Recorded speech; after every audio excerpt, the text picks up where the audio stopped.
Hi, this is Brad Turner, and I'm the Chief Operating Officer of Adventos. Adventos is a technology consulting firm that has a deep expertise in law enforcement software systems. We've completed dozens of consulting projects in the law enforcement and government space, with a particular focus on administrative processes. We are passionate about the use of collaboration and workflow technology to improve the effectiveness of police organizations. Today we're going to walk you through our research and hopefully inform you about what you can do to be more effective in your organization.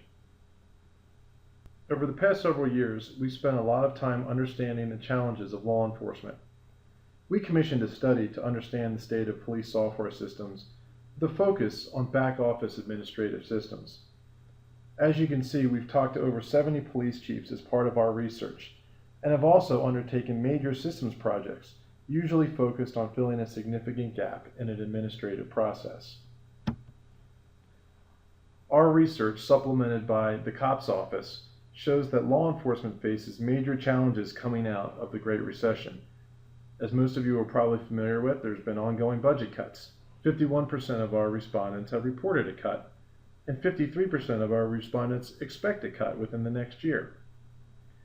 We've also seen increasing personnel expenses as a percentage of the overall budget as budgets have been cut. In 2008, personnel expenses comprised 82% of the budget. In 2013, that's climbed to approximately 87% in our survey. And we're also seeing an increasing technology gap as budgets have been cut. Approximately 2.5% of a commercial organization's budget is spent on technology versus less than 2% for a similarly sized police organization, resulting in an increasing technology gap where police are falling behind in the deployment of technology.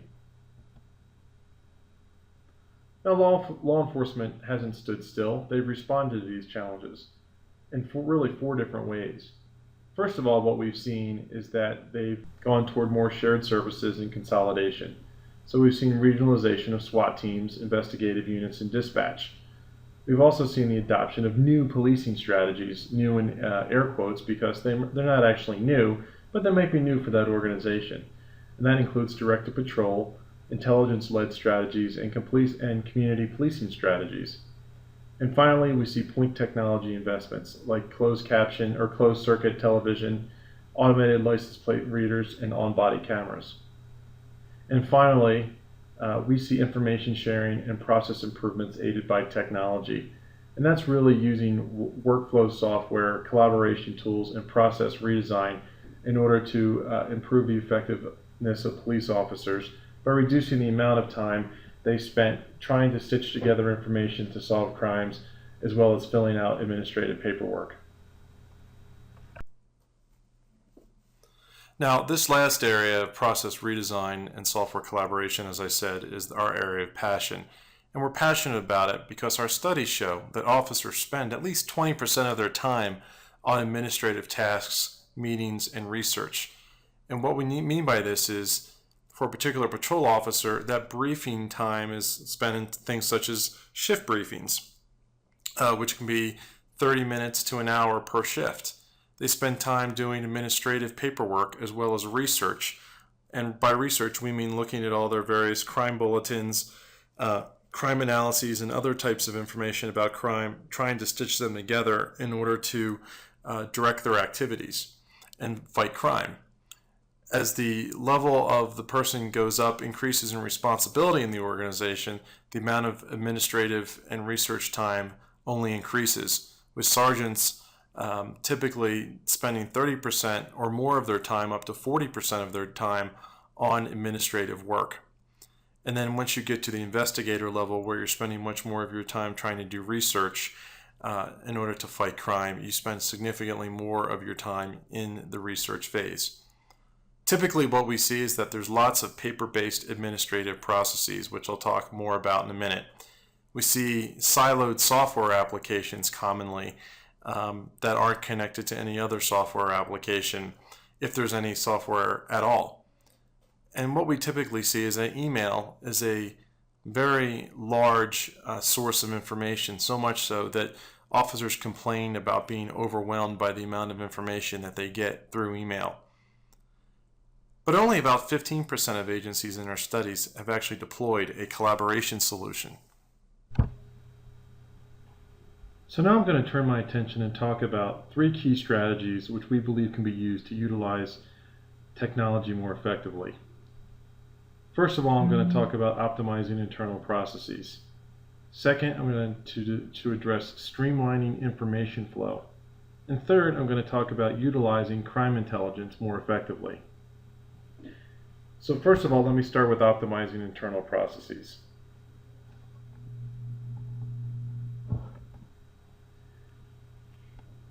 System silos are numerous in law enforcement. What we typically see is that there's multiple different types of silos within an organization, all doing different things and not connected together.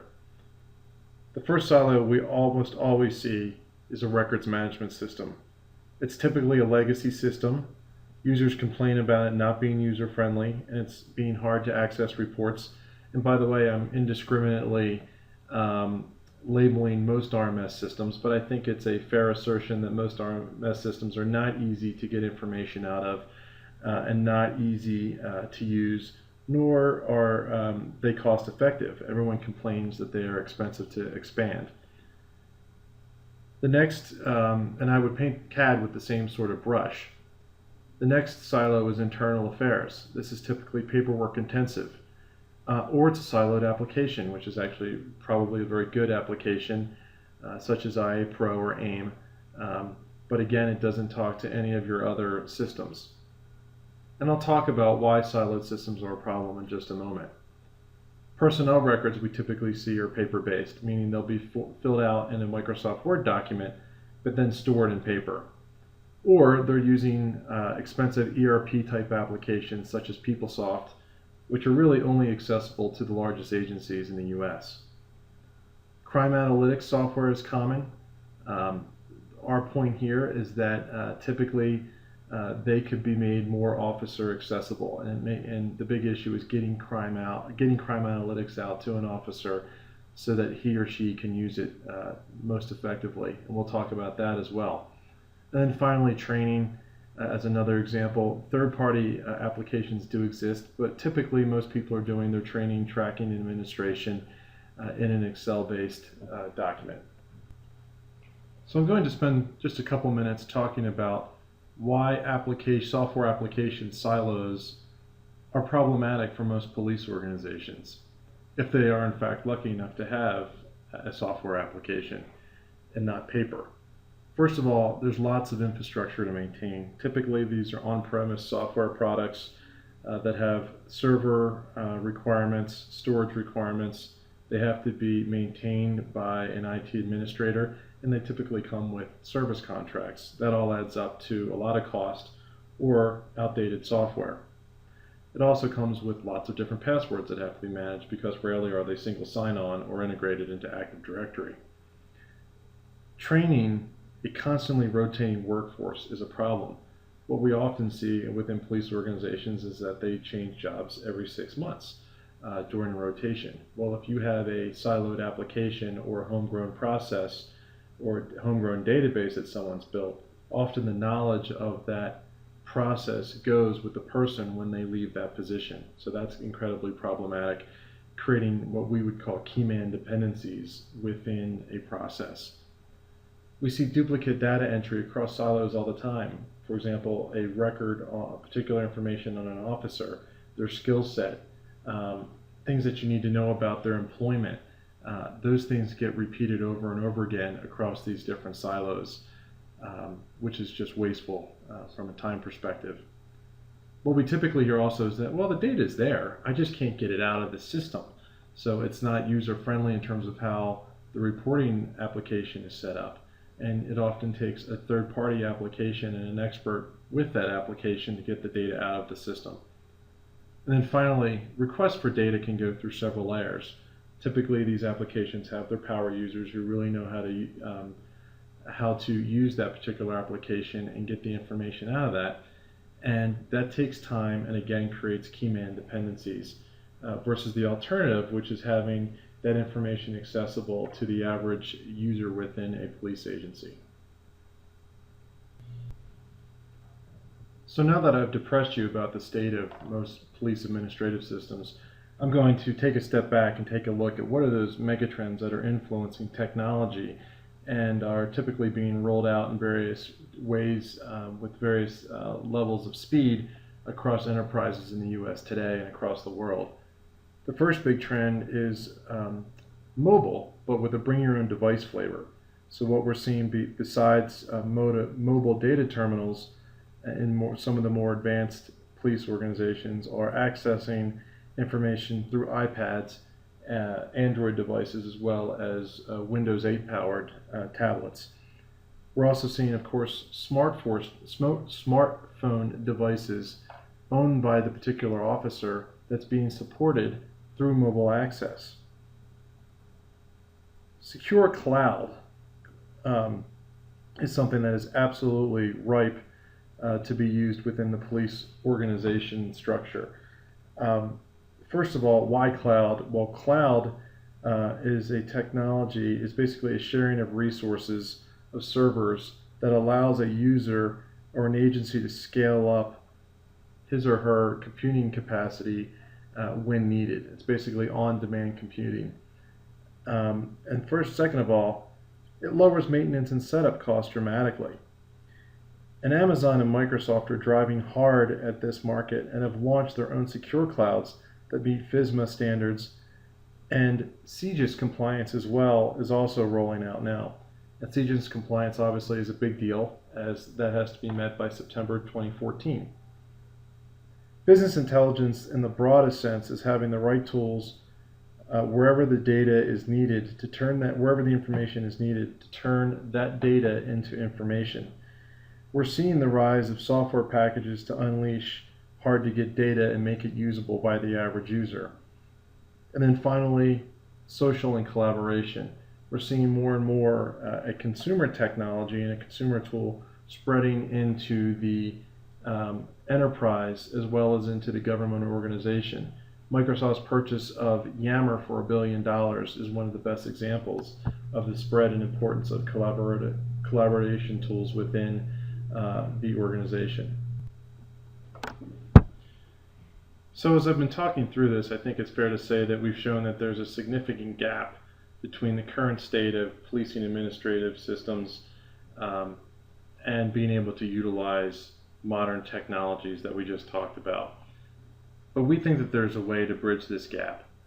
We think, and we're going to go out on a limb here and say that the future of policing administrative infrastructure is really, first of all, you're always going to have RMS and CAD systems. They're big, they're entrenched, and they're going to be around.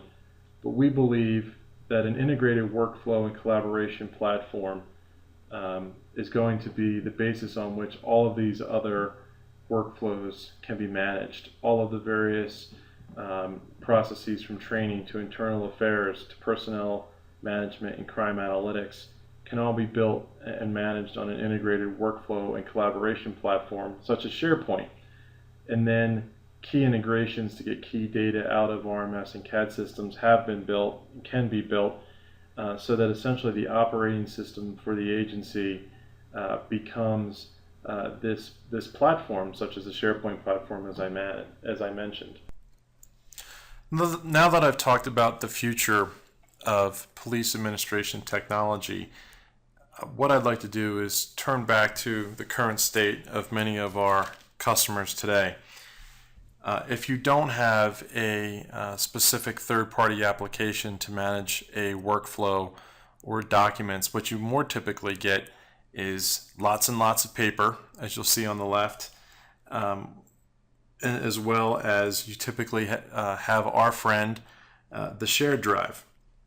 Now, it should be obvious, but some of the shortcomings of the paper files is that, number one, it can be hard to almost impossible to analyze the information from them unless you've gone through and recorded key figures in an Excel spreadsheet as you've gone. They're prone to errors. They take up space, and of course, someone actually has to deal with managing those pieces of paper because you have to have a document retention policy, and someone has to keep track of how long you've had that document. And of course, with our friend the shared drive, This is typically an unmanaged taxonomy that's just grown over time along with the agency.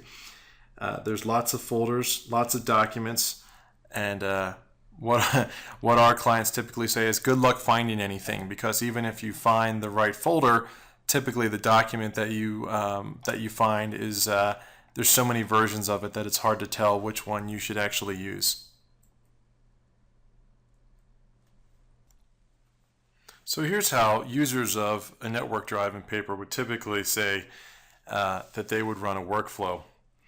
They might find the document, if they can, on the shared drive and fill it out after they've printed it out, scan it, email it to the supervisor, where then it resides in the inbox for some indeterminate period of time. It may sit there for a while because the supervisor's busy.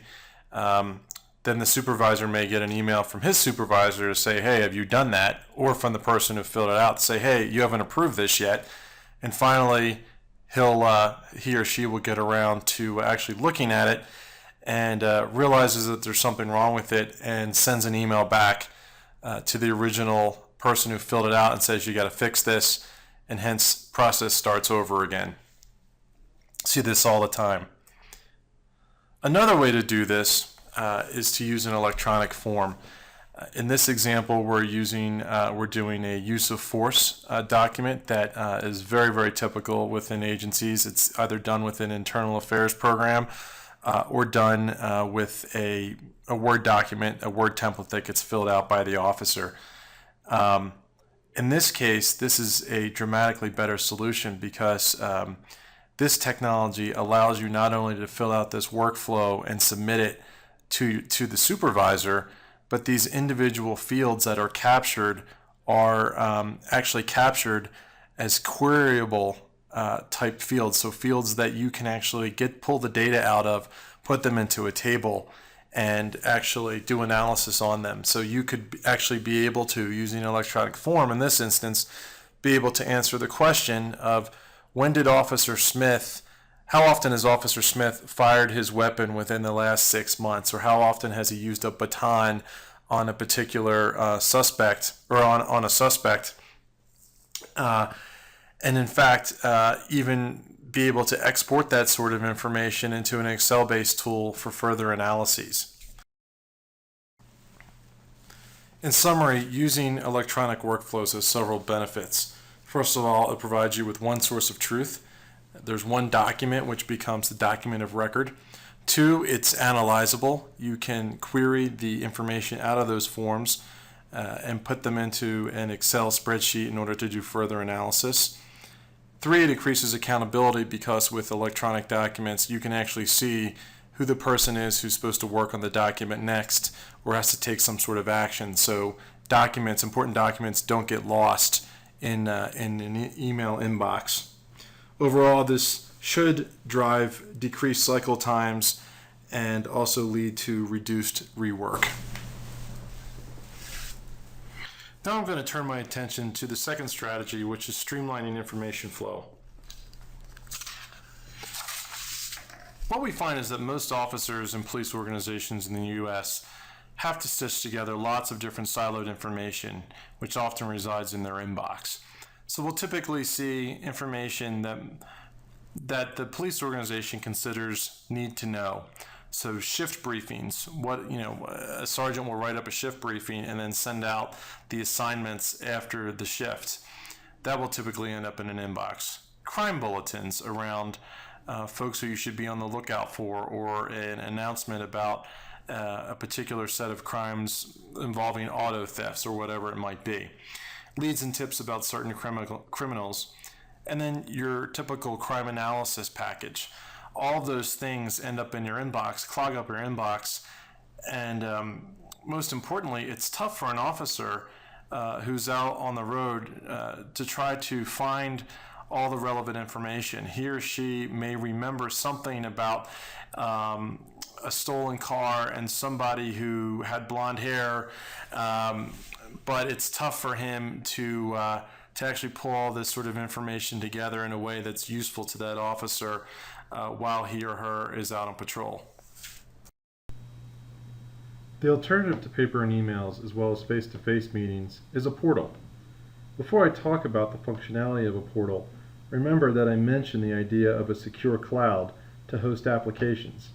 In this case, I'm running this SharePoint site in the Microsoft Government Cloud, and this cloud meets various government security standards.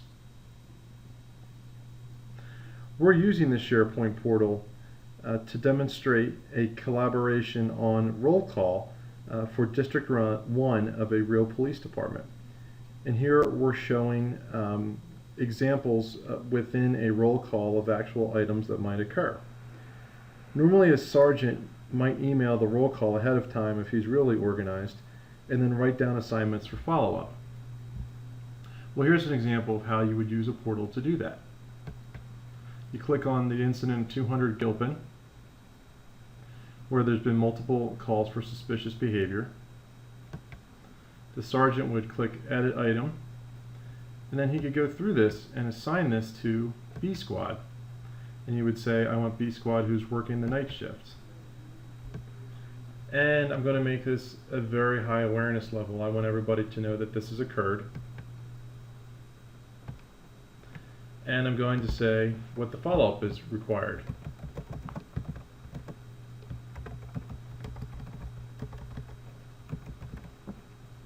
And finally, I'm going to assign it to an officer, in this case, Officer Baum. And then what Officer Baum will do once she completes it is indicate that it's been completed. Send an email, if you so choose, to Officer Baum in order to make sure that she knows that she has this item to follow up on. But all of the information capturing is done within this portal. It doesn't require the officer to send an email that says, I did this, to their commanding officer. So I'd like to give an example of collaboration across various shifts as well as districts using, again, this example of a web-hosted secure portal. As I talked about earlier, one of the problems that officers have is stitching various pieces of information together and sharing information in a way that it's actionable to another officer. In this case, I'm going to show you an example of where there was a break-in at a coffee shop. And at that coffee shop, an officer took a picture.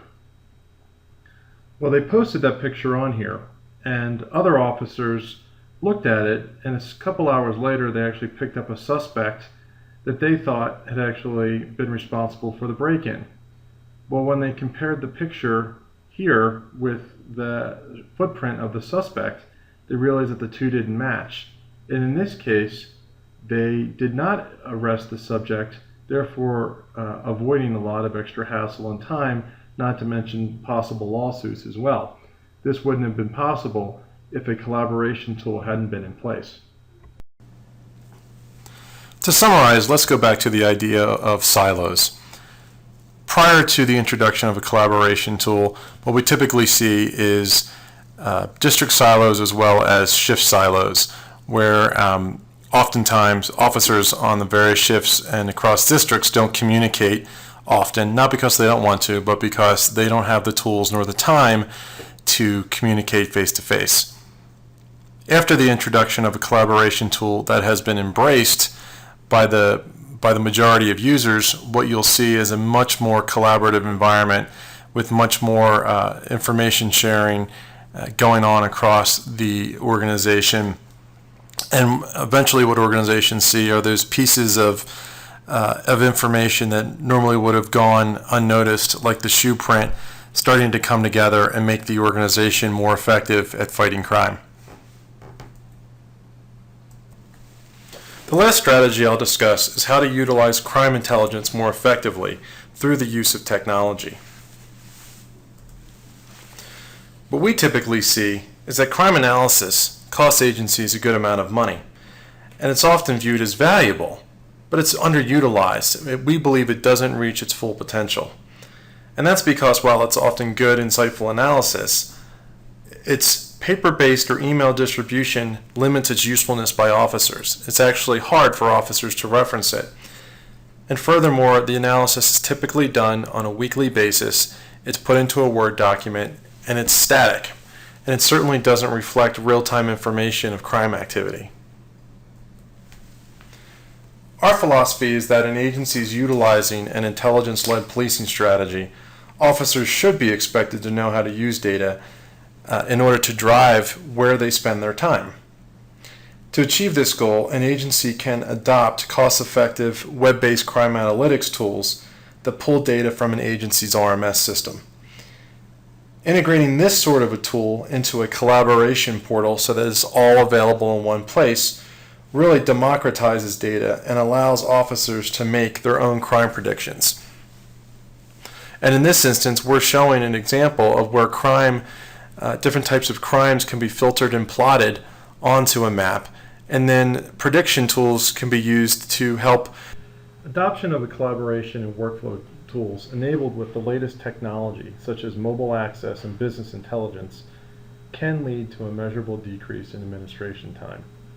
In this case, an average patrol officer spent 9 hours a week on administrative tasks, such as administrative tasks, research, and meetings, prior to the implementation of a collaboration platform.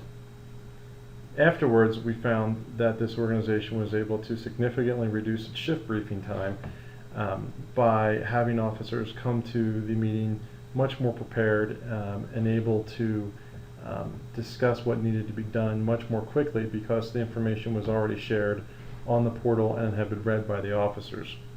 We also found that their ability to find information was much more quick. They were spending much less time in email, and so they researched their time in what we would call research time. And then finally, the adoption of electronic format documents allowed them to submit workflows, submit documents from their mobile devices without having to print out a document, scan it, and email it to their supervisors, therefore cutting out significant paperwork time on a weekly basis. In total, this led to approximately a 45% reduction in administrative time on a weekly basis. Taking that 4 hours per week in an organization that had 40 patrol officers, it effectively meant a 10% increase in policing time or 4 more officers on the street by freeing up all this administrative time. 4 more officers on the street at a fully loaded cost of $150,000 an officer meant that the annual value of this solution was about $600,000, which is multiples of what this organization spent to implement the solution. So in review of everything that we've talked about today, there are 3 key strategies which we believe are highly important to improving effectiveness. That's optimizing internal processes, streamlining information flow, and utilizing intelligence more effectively. Those strategies enabled by a platform that leverages the latest technology and breaks down silos. We talked about collaboration, we talked about mobile access, hosting a platform in a secure cloud, as well as business intelligence tools to make officers more effective. All of that means more time and information for officers to fight crime and create a safer environment. So here are some further questions for you to consider as we conclude. What are your top 3 most painful processes within your organization? What areas of your agency could most benefit from better collaboration? Do you feel that your crime intelligence is being utilized fully? And finally, where else are you wasting time? Thanks for listening, and we are more than happy to take your call if you want to talk about these topics further. Thank you.